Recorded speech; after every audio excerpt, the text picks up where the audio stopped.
Shortly after the start, when we were transiting to the first mark, it's our understanding that we came into contact with the anchor line of a moored motorboat. We've been able to confirm through race management that everybody on that motorboat is okay, and we sent a group of our support team to accompany them into the marina, which they were able to do unassisted and under their own power. And I can confirm from being on board that everyone on our crew is also okay. And we take full responsibility, certainly, for what happened on the water today. Here we are back in the marina, assessing exactly what's happened to our boat. We've definitely sustained some damage to our port foil. We're working with the shore team and the design team to see what that means for the future of our participation.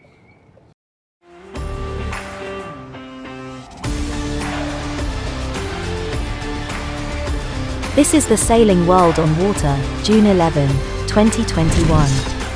Here are our highlights in the sport of sailing in the last 7 days. The Ocean Race Europe saw another foiling yacht crash in Cascais as the fleet departed on leg 2. Charlie Enright and his US team in 11th hour racing crashed into a parked yacht in a last-minute dodging manoeuvre. They damaged their foil and had to replace it with a hull plug. They started 2 hours later. We show last Sunday's start of leg 2 from Cascais to Alicante in Spain in the Mediterranean, which transits the tides and gales of the Straits of Gibraltar.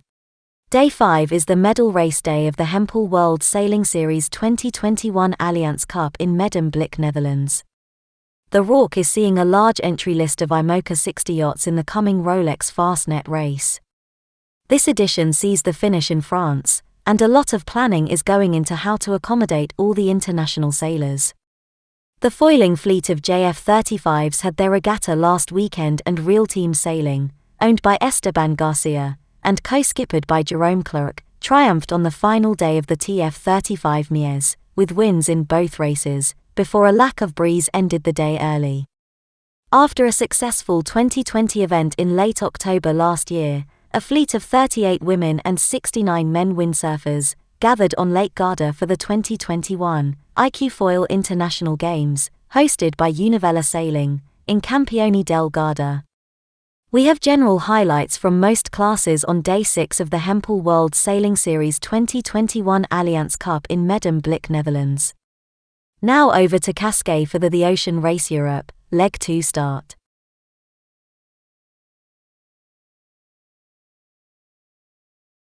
Yes, for sure. The leg is going to be intense. It's a very long downwind all the way to Cape St. Vincent, and then a big transition before coming into some very strong winds at the Strait of Gibraltar, and maybe some tacking on the Moroccan coast, and then it's the Med.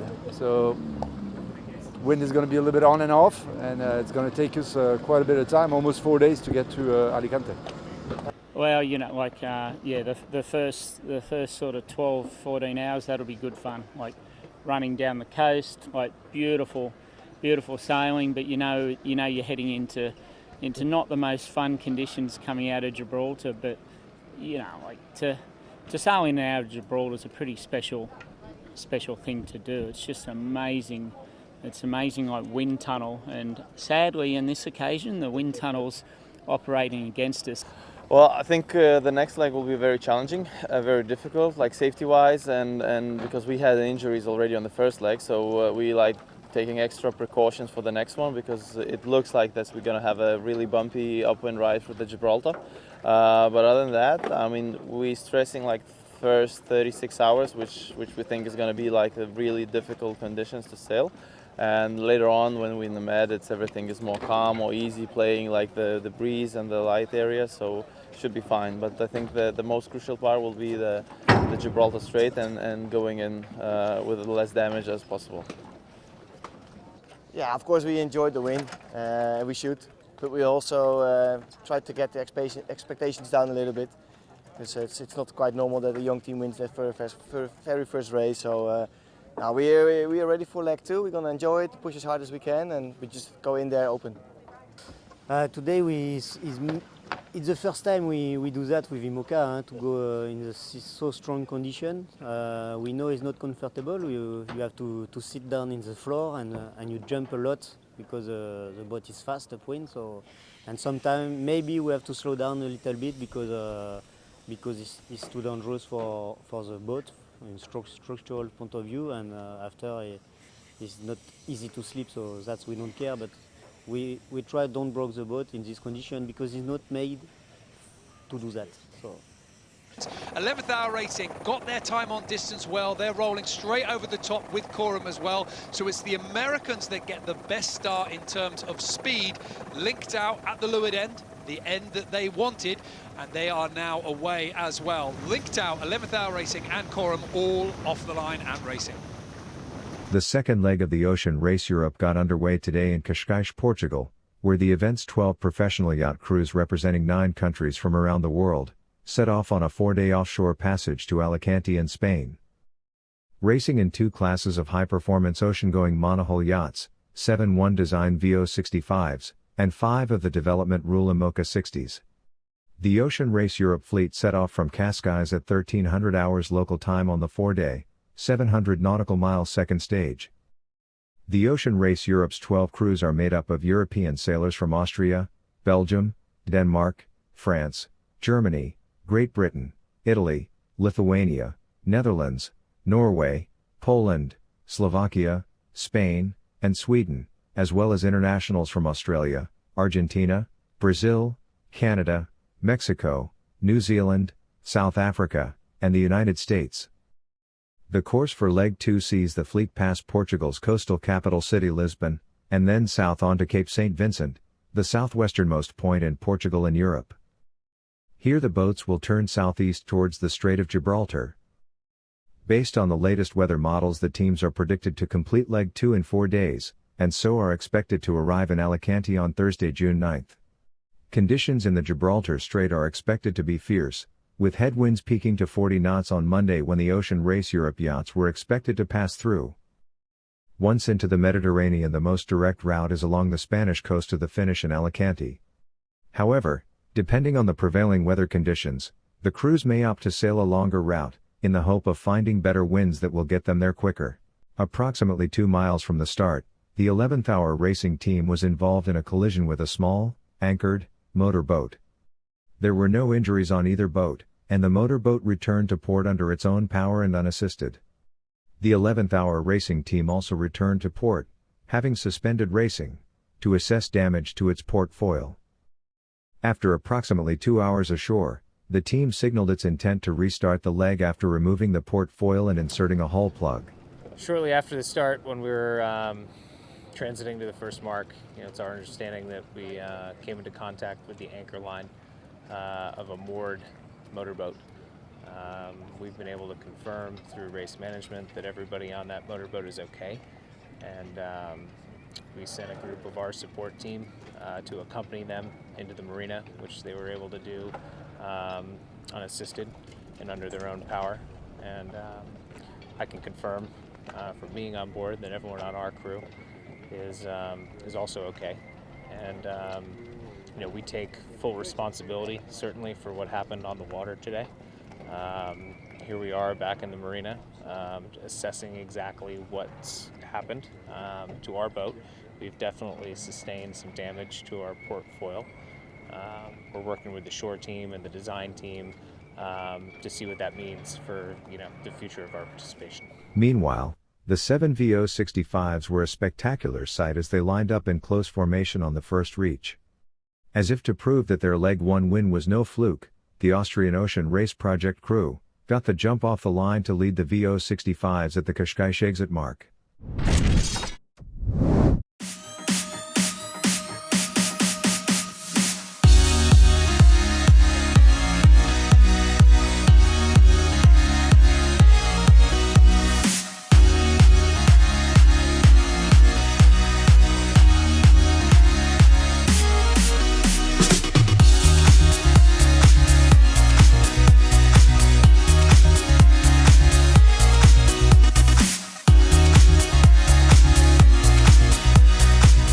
Today the wind was perfect. We have like 15 to 60 knots.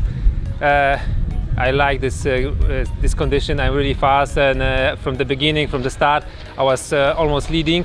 For sure leading compared to Mattia, because I was fight only with him. It was match racing with us, so I was control the race from the beginning. Really happy. It was amazing week in Medemblik in Holland, and I really don't remember such a good week here.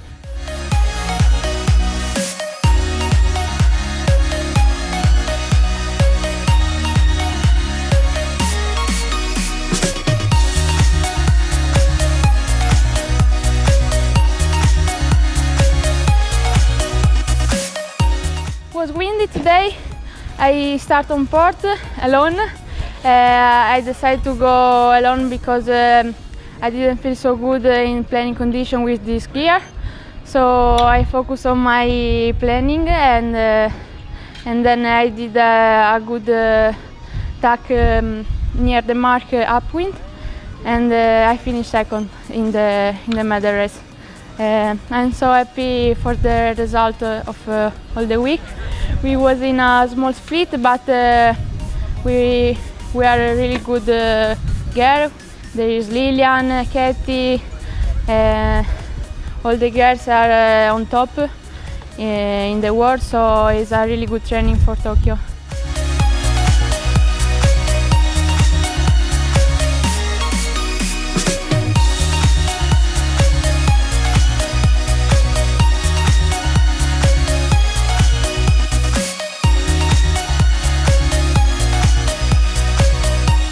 As soon as I saw that the Russian girl was out, I was, okay, just do it, don't touch the mark, don't take yellow flag, don't capsize, don't break any boats, you know. I was just quite relaxed. It was quite light, so I like it. I feel good in light wind, and quite shifty also. So it's also a type of wind that I like, so to me it was great. And we had sun, like that was the best part. Only one rainy day, so I was really happy about that.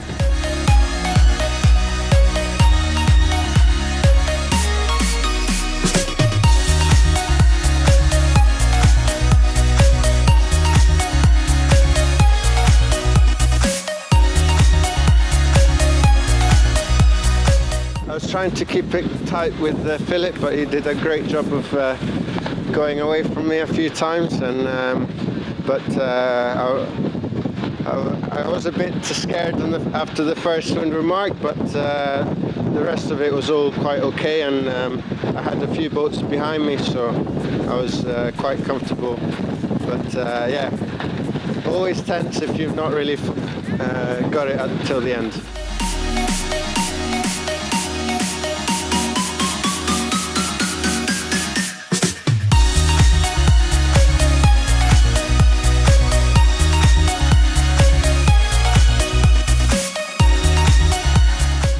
Yeah, happy. Yeah, happy? Really happy. Yeah, the first World Cup and immediately win, so really happy. Yeah, it was pretty light actually. I expected it to be a little bit more windy, but yeah, the conditions were great. We had some onshore breeze and offshore breeze, so it was not every day the same. So that was good. And sun, of course. That's nice for Medemblik.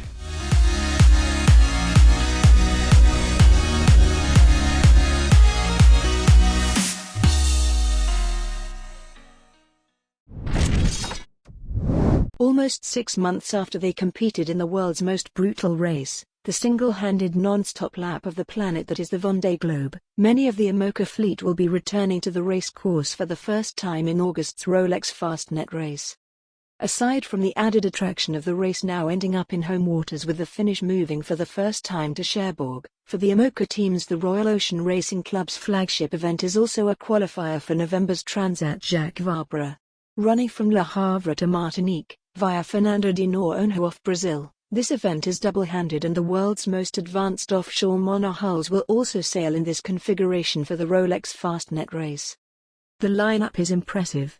It includes Charlie Dallon on a Pivia, who was first home into Les Sablons in late January, until Maitre Coq, skippered by Yannick Bestaven, subsequently became the race's winner after he was awarded time compensation for his part in the rescue of Kevin Escoffier. Also in with a strong chance of line honours is Britain's Alex Thompson and Hugo Boss. Into the South Atlantic, Hugo Boss in that race suffered structural damage to her bow, and Thompson was subsequently forced to retire into Cape Town with irreparable rudder damage. Hugo Boss is back in the water with 2 new rudders, and Thompson and his team in Gosport are keen to prove the potential of their radical craft, the first IMOCA with a fully enclosed cockpit. Sam Davis, the British Vendée Globe and Volvo Ocean Race skipper, says that the Rolex Fastnet Race inspired her as a teenager, growing up in Portsmouth. As a kid I remember seeing all these boats, the Admiral's Cuppers, the Maxis, the best of the best boats. They're insolent to do the Fastnet Race. Hearing the stories from the 1979 race made it even more awe-inspiring. And it seemed just so far. How could people do a race that long? That's funny now. The latest generation IMOCAs competing currently include Hugo Boss, Opivia, Sebastian Simon's Arkia Paprik, and Nicolas Troussel's Corum Lepan. Another to watch will certainly be Jérémy Bayou and Chris Pratt on board Charles, which returns as the defending champion in the IMOCA class. This is the first event of the season for us, says Bayou. It's a good rehearsal for the Transat Jacques Vabre on a sporting level and also to prepare the team. We have to be ready for the delivery, the standby in Cherbourg, the choice of sails, etc., the whole pre-race routine that's important to test. It's a race we won 2 years ago, so we hope to do as well, but there are a lot of people and it will be a bit tricky at the start exiting the Solent. There's a lot to avoid, but it's great fun, a great show and we're going to enjoy it also.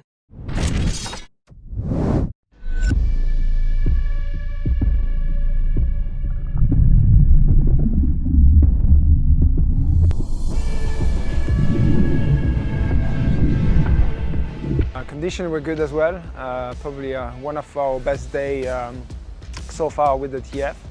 We're pretty happy with the results, but we still have room for improvement because it looks good from the outside, but from the inside we know where we can do better.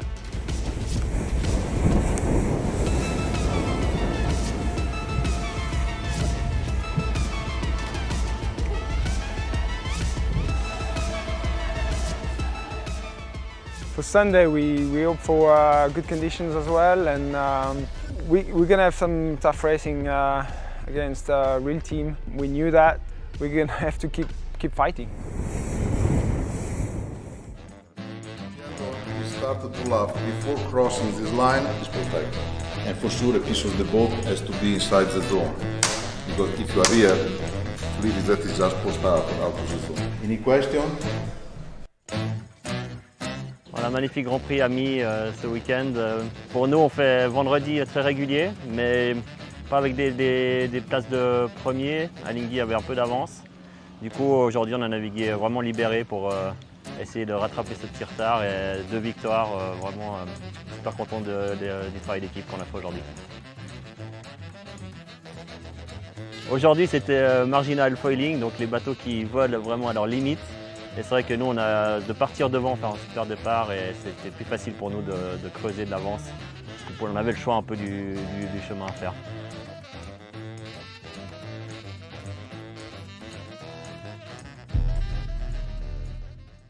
Pour le départ, 5, 4, 3, 2, 1, top.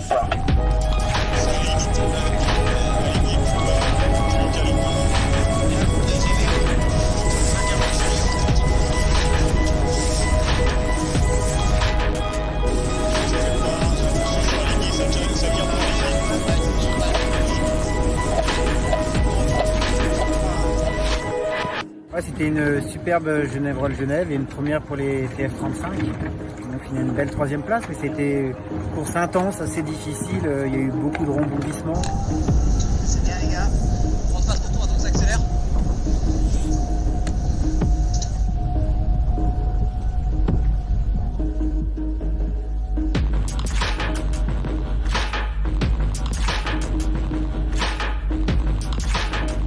Assez excité pour la prochaine semaine qui arrive et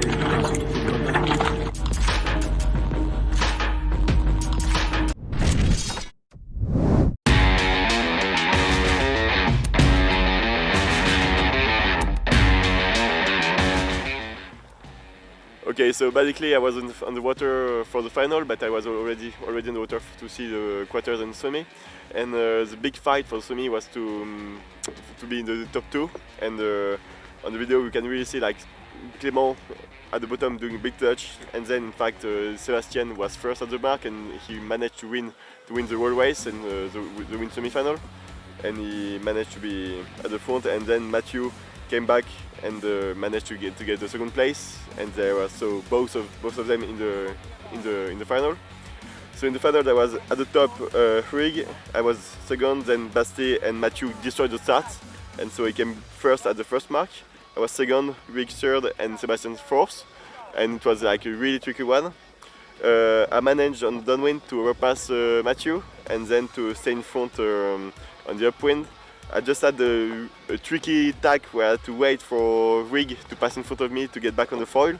So that was a kind of close racing, and Mathieu and Rig were super close, and the big fight was for second and third place, and they were fighting until the end. I think Rig was super happy to get second place, and Mathieu came back from I think 6th or 7th place overall before this final, so he was super happy. And yeah, so happy to win this event, happy to win this race in good conditions. Really happy to have my week. Just yeah, this is it. Thank you. Feel? Happy, just happy to, and relieved to win this one after all this week. Super happy.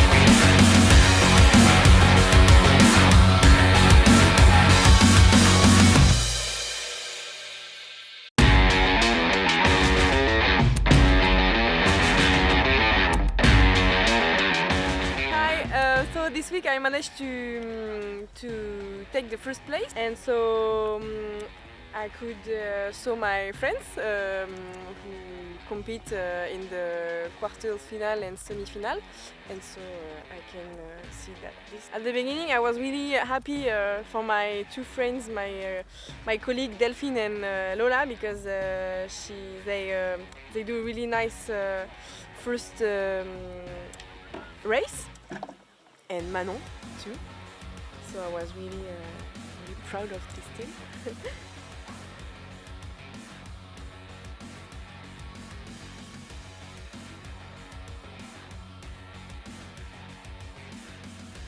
And now, okay, it's our final. So I was super stressed, and the start was really good for me, and Delphine too, so we were really close at the first buoy, and then the wind was dropped, and so it was really tricky, really shifty, and the Islay, the British girls, was really speedy, and so during the upwind we do a really big fight, and for finish I won the last tack, and so I finished first, and I was really happy. Hi everybody!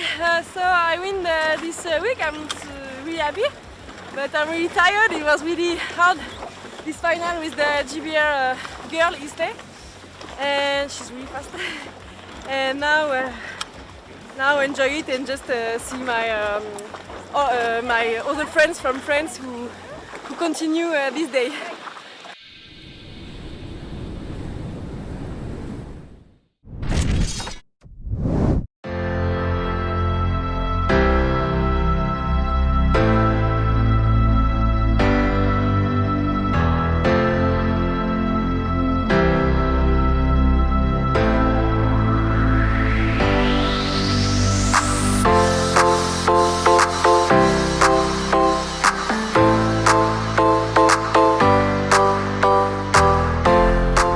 Good day today.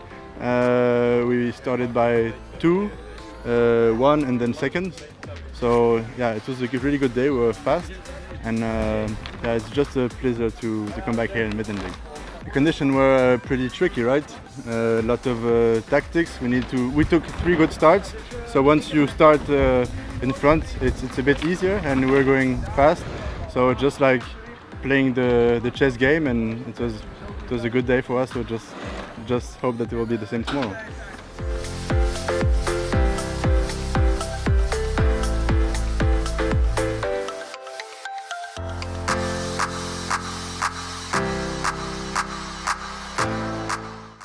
Yeah, it was very nice actually. I needed to wait for quite a long time to get a bit of breeze, but then when we were out there, it was super nice. Really shifty, really a lot of pressure differences, but good sail. We love Medemblik. Yeah. Of course we go to Medemblik. No, we have had so much wind over the winter, so we're quite happy to have a bit of a light wind event. And do the final bits of preparation at home. So all those things, added up. And I think we have a good fleet here, like 20 boats almost. So that's good games preparation as well.